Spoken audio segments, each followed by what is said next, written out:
438 days lost at sea. How did he survive?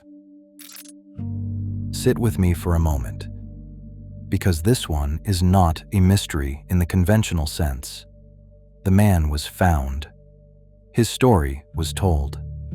The facts, such as they are, were recorded in a book and verified by journalists and examined by survival researchers who pronounced them, on the whole, credible. There is no unsolved disappearance here, no unexplained death, no letter signed by a stranger. What this story has instead is something quieter and, in its way, more difficult to process than any of those things. It has a man who was alone on the ocean for 438 days. And it has the question of what 438 days of absolute solitude does to the interior of a human being, and whether what walks back out of that solitude is still, in every meaningful sense, the same person who went in. Part 1. The Departure. Salvador Alvarenga was born in El Salvador and had, by his early 30s, made his way to Mexico, specifically to the small fishing village of Costa Azul on the Pacific coast of the state of Chiapas, where he worked as a professional fisherman for a man named Willie. He was good at the work. He was known among the local fishing community as someone who could handle difficult conditions, who had been out in bad weather before and come back from it, who knew the ocean in the specific practical way of someone who has spent years making a living on it. In late November 2012, Alvarenga and a younger crewman named Ezequiel Cordoba left Costa Azul on a small fiberglass fishing boat, approximately 25 feet long, open, with a 75 horsepower outboard motor, equipped with a radio, a GPS device, and supplies for a day trip. They were going out for a standard one-day commercial fishing run, the kind of trip Alvarenga had made hundreds of times. They were expected back the same evening. The storm came the next day. It arrived faster and harder than the forecast had indicated, and when it hit the small boat in open water, it destroyed in a matter of hours what the men had assumed would carry them home. The motor was swamped and failed. The GPS and radio were damaged.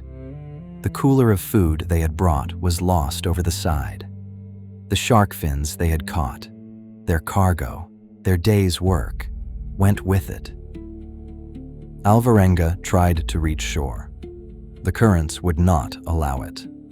He tried to signal for help, but the radio would not transmit.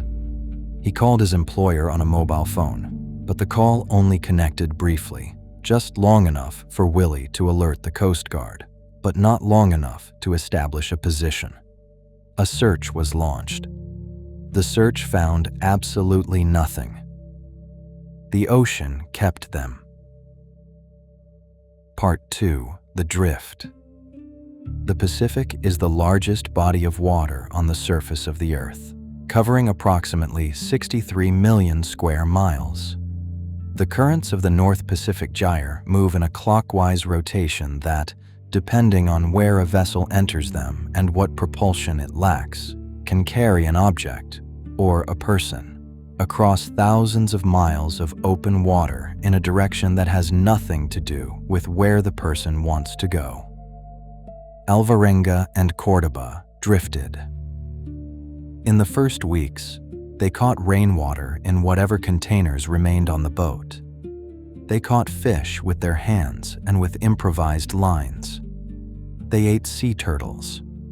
They ate birds, catching them when they landed on the boat's edge to rest, which small seabirds occasionally do when far from land, apparently having made the same error of judgment about the boat's reliability as the men who were on it.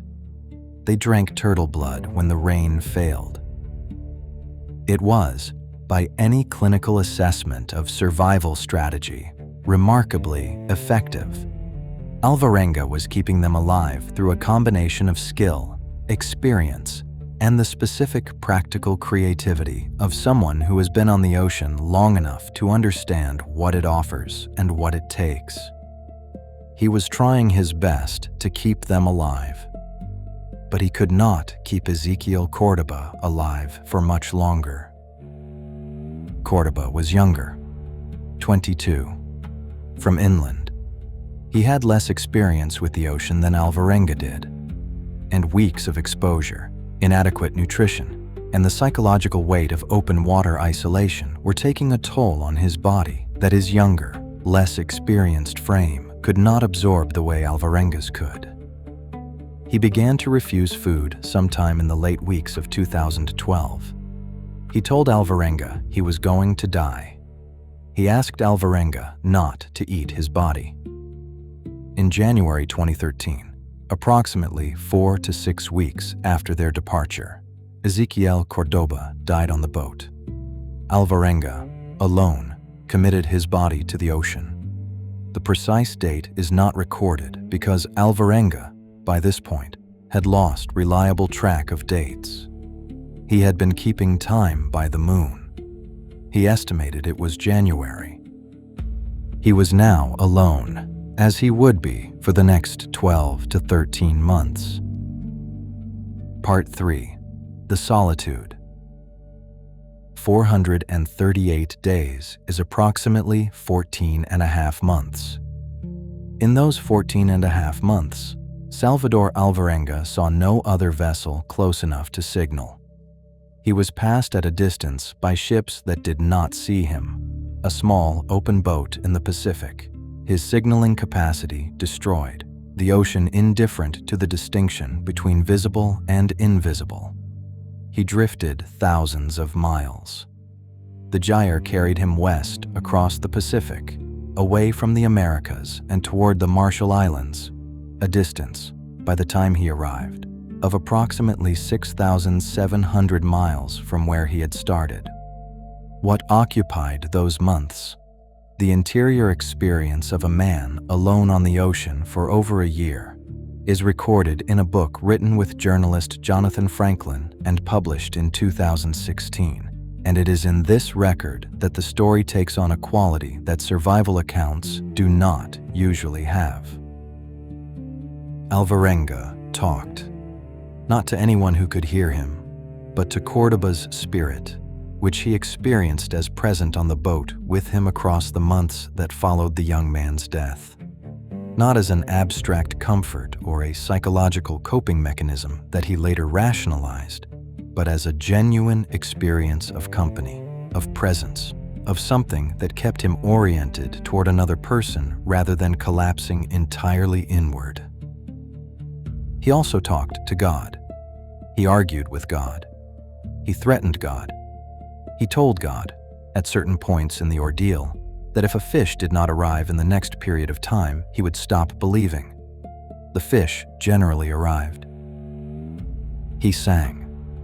He recounted memories of his daughter, from whom he had been estranged, turning her over in his mind like an object he was polishing, keeping her present and clear against the erosion that absolute isolation administers to the specifics of a life. He is reported to have cried so much in the first months that he eventually could not cry anymore. He is reported to have laughed, alone on the Pacific, at nothing, because laughing at nothing is what happens eventually when crying at nothing has exhausted itself. Part 4. The Arrival. On January 30th, 2014, Salvador Alvarenga's boat grounded on Tile Islet in the Ebon Atoll, Marshall Islands, a remote collection of low coral islands near the equator, approximately 6,700 miles from where he had started. Two local residents, Emily Bachmeto and Russell Lykedrick, saw the boat on the reef. They approached it. Inside, a man, covered in sores, severely malnourished, his hair and beard grown long and matted, his clothing disintegrated, his skin darkened by 14 months of Pacific sun, was alive. He spoke Spanish, which they did not understand. He had been at sea for 438 days. When doctors examined Alvarenga in the days following his rescue, they found him to be in significantly better physical condition than the duration and nature of his ordeal would have predicted. He had lost weight, considerable weight, but his organs were functioning, his mind was coherent, and the physical evidence of his survival strategy was legible in his body's resilience. What the doctors could not measure was everything else. Part 5. What came back? Salvador Alvarenga returned to El Salvador. He was reunited with his daughter, the one he had kept clear in his mind across the 14 months, and the reunion was documented and reported on. He wrote a book. He gave interviews. He participated in the verification process that journalists and researchers applied to his account, the GPS data, the ocean current records, the drift modeling, and his account withstood the scrutiny. He was, by every external measurement, a man who had survived something extraordinary and returned to tell it. But survival researchers and psychologists who studied the case noted, carefully and without sensationalism, that what Alvarenga described from the interior of those 438 days was not a continuous human experience in the way that a month or a year on land constitutes a continuous human experience. It was something else. Something that the vocabulary of survival does not quite have words for. A state of being that was human, clearly, demonstrably human. The man prayed and sang and argued and remembered his daughter, but which was also, in some respects, that he himself struggled to articulate, a different state of being than the one he had occupied before. He described, in one interview, looking at the ocean now, from shore, from safety, and feeling something he could not name. Not fear, not attraction. Something that did not have a word in Spanish or in the language of the journalists interviewing him.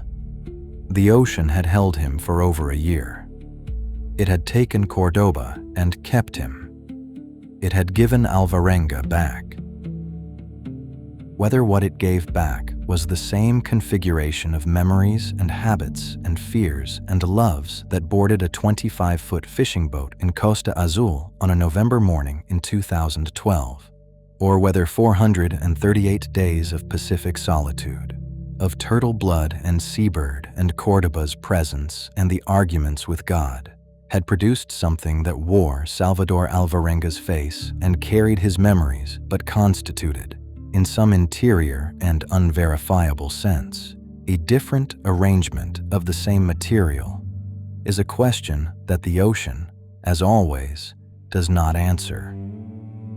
It simply moves, as it was moving when he left, as it was moving when he arrived, as it is moving now, 6,700 miles wide and entirely indifferent to the difference between a man going in and a man coming out. And so, this is where our story ends. Until next time, sleep well, my friend.